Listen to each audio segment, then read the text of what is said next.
tegevus, mis on seotud kliendiga, need saavad juhtuda automaatselt, nagu meil oli see emaili oma, või need saavad juhtuda käsitsi. Ehk siis alustame käsitsi tegevusest. Tegevuse koostamine käib kontaktikaardil, koosta menüü alt ja koosta tegevus. Nii. Ja siin on siis selle tegevuse detailid, mida me saame, või siis nagu see informatsioon, mida me saame selle kliendi kohta sisestada. Ehk siis ma saan siia kirjutada, et mina olen täna kliendiga telefonitsi rääkinud ning leppinud kokku kohtumise vaadata üle pakkumine. Näiteks tänasel kuupäeval tüüp on siis kohal käimine, salvestan.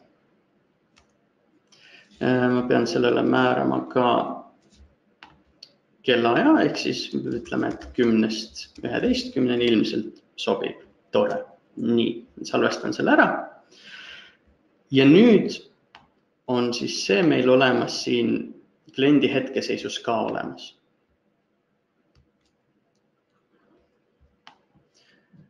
Ja kui kes iganes peaks võtma telefonitoru,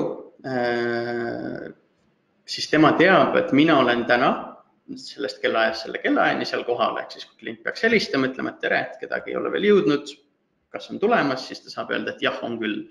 Olgugi, et ta ei ole minuga rääkinud, olgugi, et see inimene võib-olla ei ole ka selle kliendiga varem kokku puutunud. Et hästi kiire selline informatsioon kohe kätte saadav.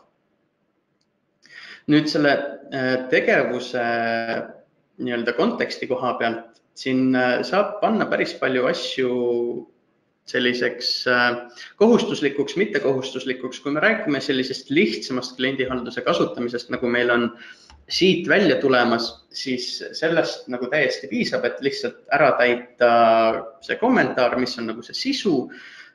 Tüüp aitab ka, aga meie ise kasutame seda ilmselgelt nagu oluliselt keerukamalt, ehk siis meiega seome selle kõik need tegevused ja need asjad kalendriga.